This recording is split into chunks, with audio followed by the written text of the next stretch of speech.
Buen día, hermanos, Dios les bendiga. Para hoy, noviembre 25, el devocional se titula El que me juzga es el Señor. Ahora bien, lo que se requiere, además de los administradores, es que cada uno sea hallado fiel. En cuanto a mí, es de poca importancia que yo sea juzgado por ustedes o por cualquier tribunal humano. De hecho, ni aun yo me juzgo a mí mismo, porque no estoy consciente de nada en contra mía. Pero no por eso estoy sin culpa, pues el que me juzga es el Señor. Primera de Corintios 4, del 2 al 4. Cualquiera que haya sido líder conoce la vulnerabilidad que conlleva el puesto, ya sea maestro de escuela, político, científico, capitán de equipo o director ejecutivo. Cualquiera que intente liderar a otros aprenderá que está bajo el foco de atención debido a su posición y que es susceptible a malentendidos y acusaciones falsas. Cuando Pablo describió a los buenos administradores, líderes de la iglesia de Corinto, no dijo nada de su popularidad, talentos, influencia o incluso éxito. No, la verdadera prueba de este tipo de liderazgo bíblico era ser hallado fiel. Primera de Corintios 4:2. La fidelidad era la vara de medir su ancla. Básicamente, Pablo está diciendo, no permitiré que mi vida se vea arrastrada por la montaña rusa emocional de elogios indebidos por un lado y críticas indebidas por el otro. Solo importa una opinión, un juicio. Pablo reconoció que ni siquiera él mismo podía evaluar adecuadamente la pureza de sus propias motivaciones. No se juzgaba a sí mismo en el sentido de considerar precisa su propia evaluación.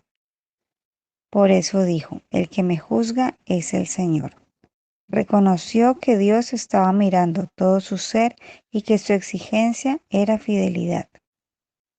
Esta comprensión le permitió seguir adelante sin distraerse por la adulación de algunos o la envidia y oposición de otros.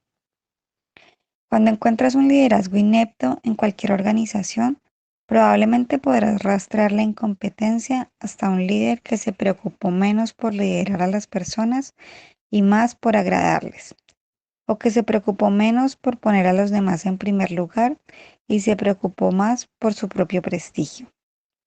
Entonces, como resultado de querer desesperadamente agradar a todos o ser honrado por todos, el líder perdió la capacidad de liderar de manera significativa. Es decir, de hablar lo que se debe hablar o escuchar lo que se debe escuchar. A lo largo de la vida, si siempre te mides por los índices de aprobación que te otorgan los demás, no podrás funcionar, puesto que el conocimiento humano de los hechos es siempre imperfecto. Los elogios y los juicios negativos también son siempre imperfectos. Así que no te dejes desequilibrar por juicios prematuros e imperfectos, incluido el tuyo. Es bueno y correcto que te examines a ti mismo, pero una vez hecho esto, debes recordar que solo hay un juicio que en última instancia importa. Dios busca fidelidad a su palabra y a su pueblo. Deja que ese sea el criterio liberador de cómo te comportas como líder, padre, cónyuge, amigo, cristiano. Para profundizar, 1 Corintios 4, del 1 al 7. Gracias, Tita. Bueno, mi querida familia, muy buenos días. Después de algún tiempo sin poder vernos, hoy estamos de nuevo aquí. Damos gracias a Dios por el privilegio de volver a congregarnos virtualmente y poder compartir un don espiritual a través del Evangelio. Como leía nuestra hermana Tita, hoy el devocional tiene por título El que me juzga es el Señor. Y son temas, y esta palabra la usamos quizás en nuestra conversación, en nuestro diario vivir. No me juzgues porque el que me juzga es el Señor. Hoy vamos a mirar ese tema tan importante en nuestra vida y que nos ha causado tantos problemas, porque todos nosotros estamos muy prestos a establecer un juicio contra aquellos que quizás nos lideran en nuestro hogar, en nuestro matrimonio, en nuestras relaciones interpersonales. Aquí el apóstol Pablo nos va a enseñar principios fundamentales para poder tener una convivencia que le dé gloria a Dios y podamos tener una relación interpersonal sanas. Primera de Corintios 4, y le voy a leer del versículo 1 hasta el 5. Dice el apóstol Pablo: así pues, tengámonos los hombres por servidores de Cristo y administradores de los misterios de Dios. Ahora bien, se requiere de los administradores que cada uno sea hallado fiel. Yo en muy poco tengo el ser juzgado por vosotros o por tribunal humano, y ni aun yo me juzgo a mí mismo, porque aunque de nada tengo mala conciencia, no por eso soy justificado, pero el que me juzga es el Señor. Así que no juzguéis nada antes de tiempo, antes que venga el Señor, el cual aclarará también lo oculto de las tinieblas y manifestará las intenciones de los corazones, y entonces cada uno recibirá su alabanza de Dios. Mi querida familia, vivimos en la era del juicio instantáneo. Antes de que un plato llegue a nuestra mesa, ya lo hemos calificado. Antes de que nos atienda algún funcionario, ya lo hemos calificado. Emitimos veredictos sobre políticos, vecinos, famosos e incluso sobre los líderes de nuestra iglesia. Con facilidad, mis hermanos, con la que deslizamos el dedo de una pantalla. Formamos bandos, nos alineamos con el pastor o con aquel líder o maestro. Y en el proceso, sin darnos cuenta, mi querida familia, construimos tronos desde los cuales, y esta palabra es clave, tronos, desde los cuales nos creemos jueces de la integridad, la doctrina y el corazón de los demás. Este punto es fundamental, porque recordemos que quien tiene y está sentado y tiene derecho a ese trono es Dios. Recordemos a Jesús, nuestro Señor, cuando dice que encomendaba su causa a aquel que juzga justamente. Eso lo vamos a ver más adelante. Quiero que miremos a nuestro alrededor, en la iglesia. Es fácil caer en la tentación de medir el éxito espiritual por los números, los talentos, los elogios, por las apariencias. Nos convertimos en críticos de los demás y nos angustiamos por nuestra propia imagen. La iglesia de Corinto tenía este problema. Formaban fanáticos de un líder y criticaban a otro. Se juzgaban unos a otros con una arrogancia que dividía la iglesia. En medio de esta confusión, Pablo da un golpe de timón y redefine completamente lo que significa ser un siervo de Cristo. Él no nos llama a ser superestrellas, sino algo mucho más profundo y a la vez liberador, administradores, mayordomos. Todos nosotros en la iglesia somos mayordomos, desde el pastor hasta el más pequeño y nuevo miembro de la iglesia. Hoy, esta mañana, descubriremos en 1 Corintios qué significa eso, cómo es la verdad que puede sanar nuestras relaciones y dar un nuevo propósito a nuestro servicio. La palabra de Dios nos confronta con una verdad que desmorona todos nuestros tribunales humanos. Nos recuerda de que hay un juez, un único juez ante cuyo tribunal todos comparecen. Y en esta verdad no es el temor al que dirán, donde se forja un liderazgo íntegro, humilde y que teme a Dios. Estamos listos para bajar a nuestro asiento en el jurado y someternos al único veredicto que importa. Porque el veredicto este devocional va a hablar nuestro corazón y nos va a ayudar a ver nuestra propia vida que no hemos querido ver. Veremos entonces la naturaleza del siervo y el administrador. Pablo comienza definiendo la identidad del líder espiritual. No son superestrellas, sino servidores de Cristo. Hay una palabra clave allí en griego que es hiperetas, una palabra que se usaba para los remeros de más baja categoría en un barco. Mire Pablo cómo se está refiriendo a aquellos que servimos. Vuelvo a reiterar, el servicio va desde el pastor hasta el primer miembro de la iglesia, o sea, el más nuevo. Hiperetas. Era el término que se usaba para esos remeros. Recuerde que en la época antigua los barcos eran de remos y habían diferentes niveles abajo. Está hablando del remero que está por debajo de todos. Eso es el servidor. Eso tenemos que ser nosotros. Pues el apóstol Pablo dice en Filipenses capítulo 2, dice que tengamos en más alta estima a nuestros hermanos, poniéndonos primero que nosotros. Pero qué difícil es. Siempre queremos estar en la cabeza, ser los protagonistas. Decir, es que usted no sabe quién soy yo. Somos orgullosos, arrogantes, egocéntricos. Queremos que todo gire en torno a nuestro alrededor. Y aquí Pablo está diciendo, servidores de Cristo.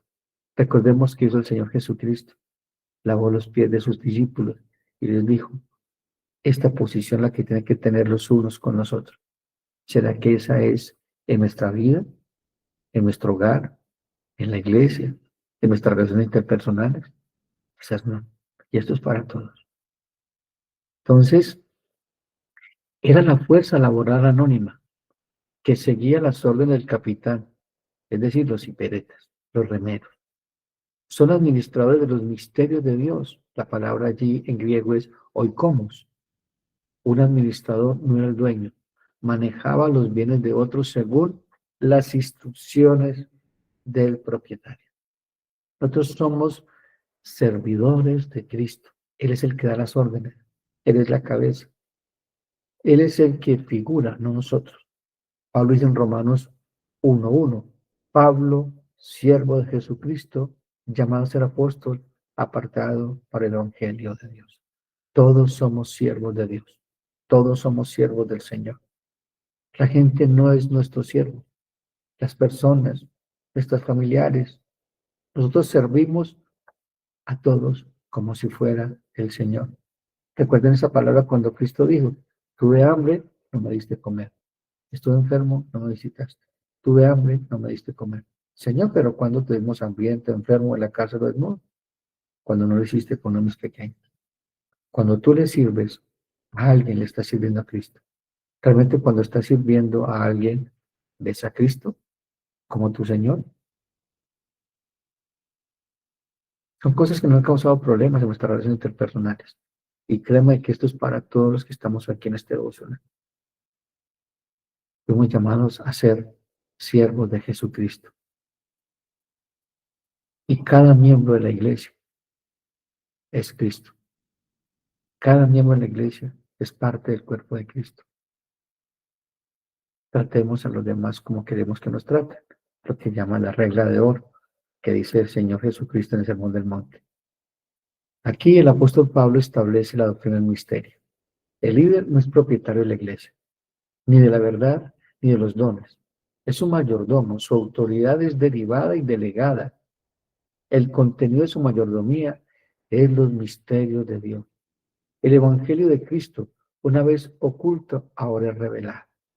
En Romanos 16, 25 al 27 dice, al que puede confirmaros según mi evangelio, de la predicación de Jesucristo, según la revelación del misterio que se había mantenido oculto desde los tiempos eternos. Este misterio es el evangelio y ahora ha sido revelado.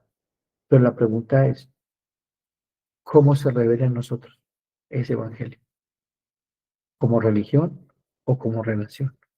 Porque si es como religión, vamos a ser como los hipócritas fariseos. Porque si es como relación, como dijo el apóstol Pablo, ya no vivo yo, mas Cristo vive en mí. Es decir, que Pablo, Saulo de Tarso, ese hombre orgulloso, soberbio, que asolaba la iglesia, ya no existía. Era Pablo. Mire, cambió hasta el nombre, Saulo o Saúl, era el primer rey de Israel. Él tenía ese nombre y se creía eso. Y luego se cambió el nombre de Pablo, que significa pequeño. Luego dice el versículo 6, pero que ha sido manifestado ahora y que por las escrituras de los profetas, según el mandamiento del Dios eterno, se ha dado a conocer a todas las gentes para que obedezcan a la fe, al único y sabio Dios, sea gloria mediante Jesucristo para siempre. Amén. ¿Sí? Para que obedezcan a la fe, es decir, para que obedezcan todo lo que tiene que ver con Cristo. revelaban el Evangelio. Hermanos, esto elimina toda arrogancia. Los que predicamos no fue nuestra idea y somos muy propensos. Algún día un pastor en el seminario me enseñaba y me decía que hay tres luchas que tiene un pastor, o las tres debilidades de un pastor: faldas, finanzas y fama. Somos muy propensos a eso, a querer que nos aplaudan, a querer robarle la gloria a Dios. Cuenta la historia de un pastor que fue invitado a predicar a una iglesia y entonces el pastor anfitrión empezó a anunciarlo y empieza a decir desde el púlpito: damos las gracias porque hoy viene a visitar la iglesia el pastor fulanito de tal, ha sido usado por Dios en diferentes lugares, y bueno, elogiándolo. La iglesia aplaudía. Cuando el pastor llegó al púlpito y tomó el micrófono y dijo: Señor, yo te quiero pedir perdón por lo que acaba de decir este hombre y cómo disfruté cuando lo estaba diciendo. Somos muy propensos a eso, a querer robarle la gloria a Dios de una u otra manera. Hermanos, el líder, o sea, si eres líder o vas a ser líder, recuerda que eres un siervo. Y recordemos que el liderazgo no es solamente en la iglesia, es un liderazgo en la casa. A los hombres que estamos hoy aquí, fuimos llamados a ser líder cabeza. Y ese liderazgo se mide en el servicio y en la manera como servimos y a quién servimos. Tú y yo le servimos es al Señor. Es decir, que cuando le sirves a tu esposa, le estamos sirviendo al Señor. Cuando le sirves a tus hijos, le estás sirviendo al Señor.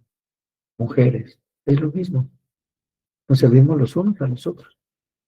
Somos siervos.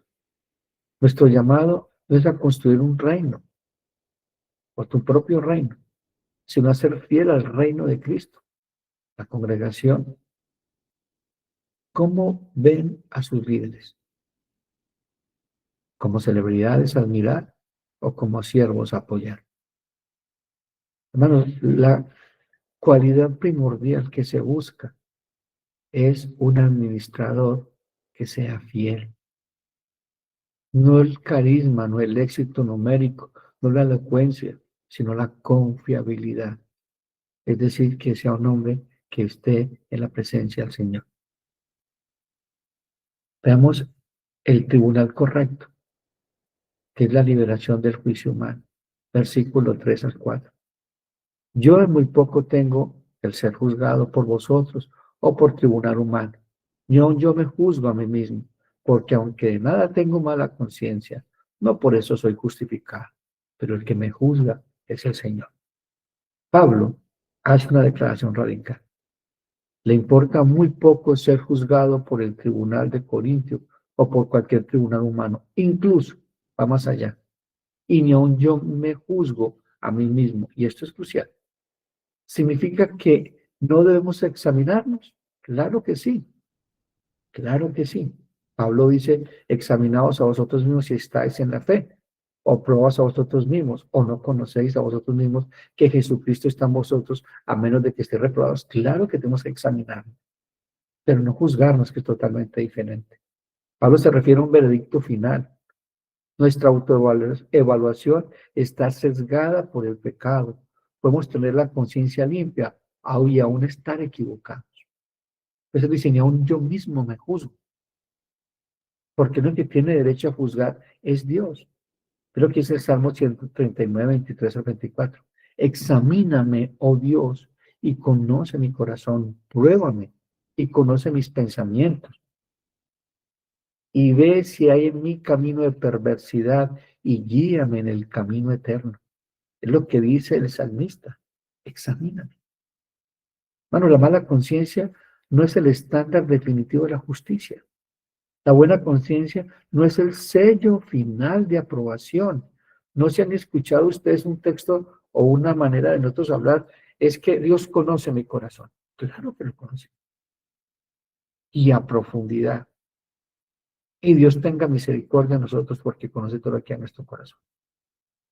Porque muchas veces defendemos cosas legales de manera ilegal y basamos nuestro juicio en nuestros argumentos, con nuestra propia justicia. Por eso, hermanos, El que nos juzga es el Señor y Él es un juez justo y perfecto. Por eso Cristo dijo que encomendaba su causa a aquel que juzga justamente.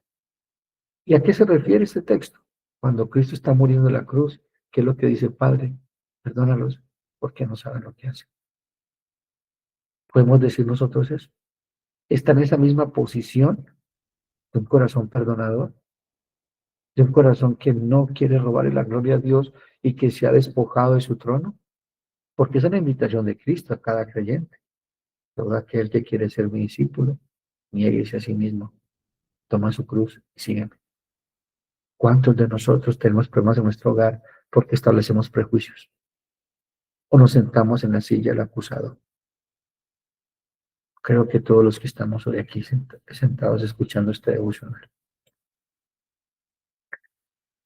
Aquí el apóstol Pablo choca con la justicia propia, con la justificación por la fe.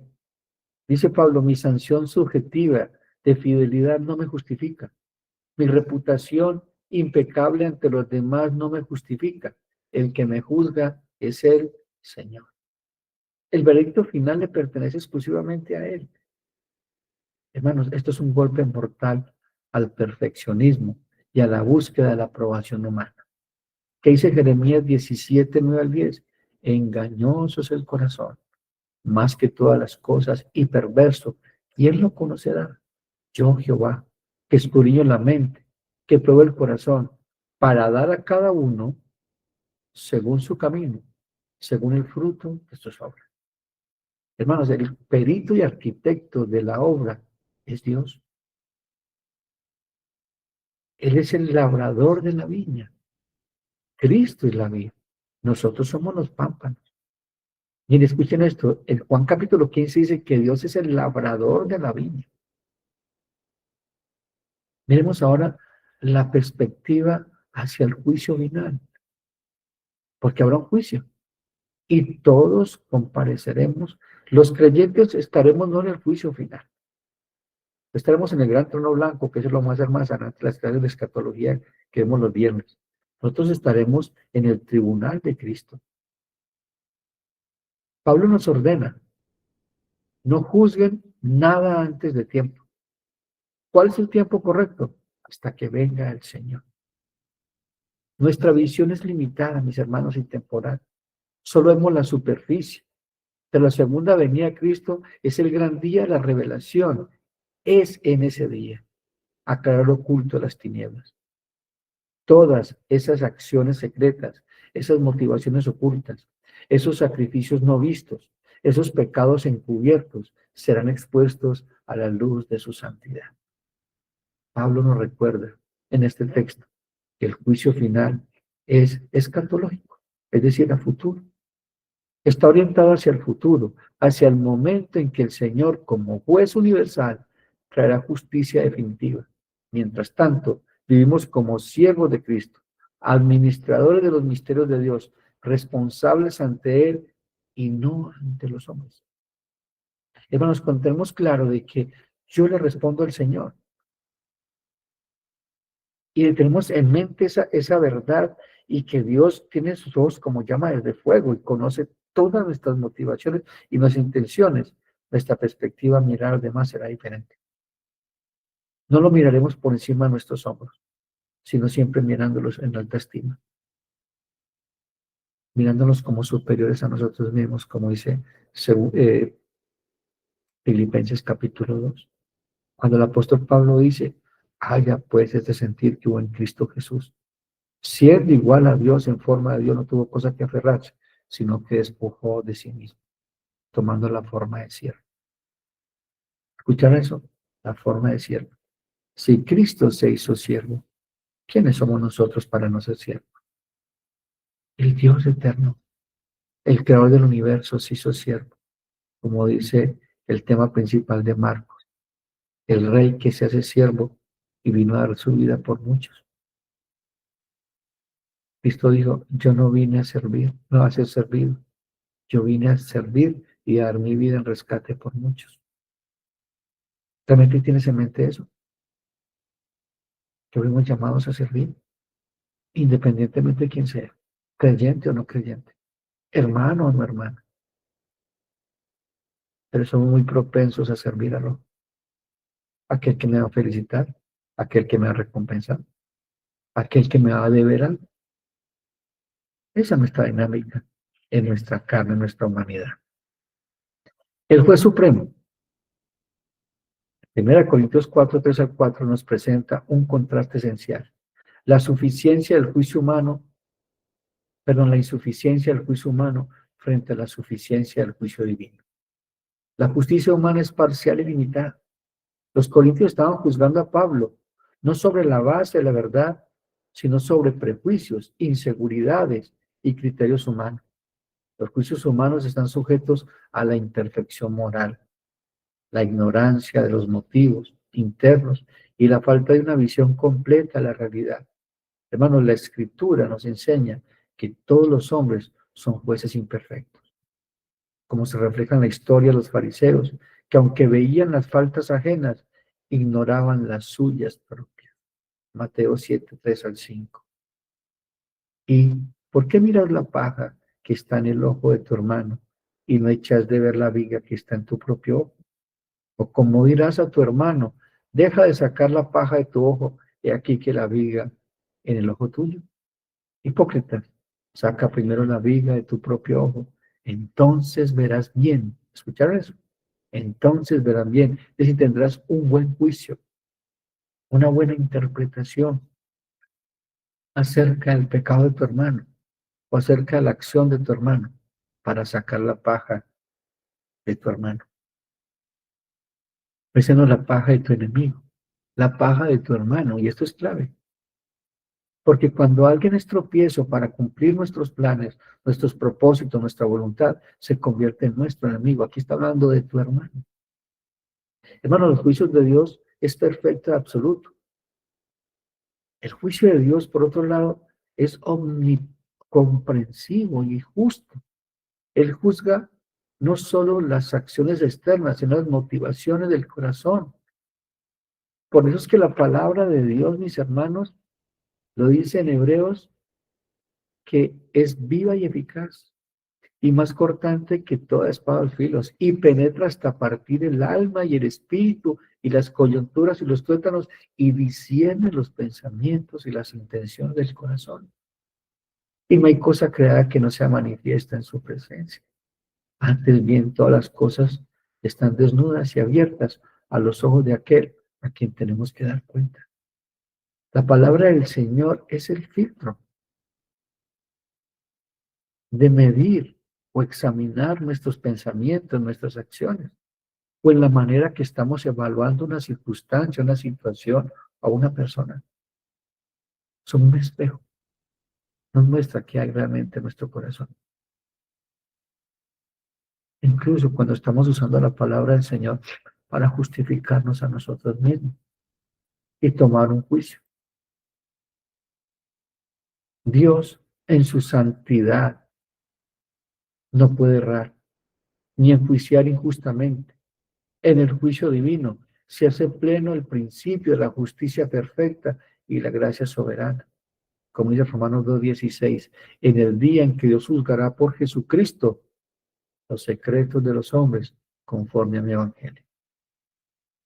Hermanos, en la doctrina de la justicia de Dios, esta no solo se entiende como la retribución por el pecado, sino también como la manifestación de su santidad y perfección en la vida del creyente. Dios como juez no solo castiga al malvado, sino que también corona de fidelidad de los justos. La justicia de Dios está profundamente ligada a la doctrina de la justificación, aunque no somos justificados por nuestras obras, sino por la gracia sola. Romanos 3:28 dice, ¿dónde pues está la jactancia? Queda excluida. ¿Por cuál ley? ¿Por la de las obras? No, sino por la ley de la fe. Concluimos pues que el hombre es justificado por fe sin las obras de la ley. Dios no nos juzga conforme a la justicia. Escuchen esto, hermanos. Dios nos juzga conforme a la justicia de Cristo. Esto implica que cada uno de nosotros vive ante el juicio de Dios conscientemente justificado en Cristo. Y debe caminar en santidad conforme a esa justicia. Luego dice el apóstol Pablo, manifestará las intenciones de los corazones. Nuestros porqués más profundos serán revelados. ¿Servimos para la gloria de Dios o para nuestra propia fama? ¿Por amor o por obligación? Hermanos, esto nos libra de la amargura de la necesidad de defendernos. Líder, esposo, esposa, hijo, hija. Si eres malinterpretado, recuerda que hay un día de la creación, hay un día de la aclaración también, el día en que la congregación será examinada totalmente. Por eso la Biblia dice que el juicio comienza por la casa. Si estamos tentados a criticar y a juzgar el corazón de un líder, de un pastor, de un diácono, de un anciano, de un esposo, una esposa, un hijo, tú y yo no tenemos toda la información, solo Dios la tiene. Entonces cada uno recibirá su alabanza a Dios. ¿Qué promesa? No la alabanza efímera de los hombres, sino el bien hecho, buen siervo fiel, sino recibirá al Señor. 1 Corintios 4, 6 al 7 dice el apóstol Pablo. Por esto, hermanos, lo he presentado como ejemplo en mí y en Apolos por amor de vosotros, para que nosotros aprendáis a no pensar más de lo que está escrito, no sea que por causa de uno os envanezcáis unos contra otros, porque ¿quién te distingue? ¿O qué tienes que no hayas recibido, si lo recibiste? ¿Por qué te glorías como si lo hubieras recibido? Te está diciendo, todo lo que tú tienes es por gracia. Tú no te ganaste nada. Ni eres mejor que tu hermano, ni que tu hermana, esposo o esposa. No, todos somos siervos. Pablo aplica esta verdad para sanar la división en Corintio. Ellos se envanecían eligiendo bandos. Yo soy de Pablo, yo soy de Apolos. Pablo dice que usó su ejemplo y el de Apolos como ejemplo para que aprendan a no pensar más de lo que está escrito. Esto significa no ir más allá de lo que la Escritura enseña, no añadir especulaciones humanas ni elevar a los líderes a un pedestal que no corresponde. Luego viene la triple pregunta que mata toda arrogancia, tanto en el líder como en el seguidor. ¿Quién te distingue? ¿Qué tienes que no hayas recibido? Todo don, toda habilidad, toda oportunidad, tu salvación son regalos de Dios, lo recibiste de gracia. Hermanos, el mensaje esta mañana es una llamada a la libertad y a la integridad. Para el líder, que somos líderes, tu llamado no es a ser popular, sino a ser fiel. Deja de mirar las encuestas de popularidad, comienza a vivir bajo la mirada amorosa y santa de tu Señor. Examinémonos, sí, pero no con tu propia vara, sino con la vara del Evangelio. Prediquemos, sirvamos, amemos con seguridad de que tu valor, mi valor, no lo determina la crítica ni el elogio de los hombres, sino la sangre de Cristo, bien hecho al final. Para los que se congregan, deja tu puesto de juez, ora por tus líderes, exhórtalos con humildad y recuerda, su fidelidad, no su fama, es lo que debemos valorar. Dejemos de formar bandos. La iglesia no es de Pablo, ni de Apolos, ni de ningún líder, es de Cristo. Vivamos hoy a la luz de aquel día, el regreso de Cristo.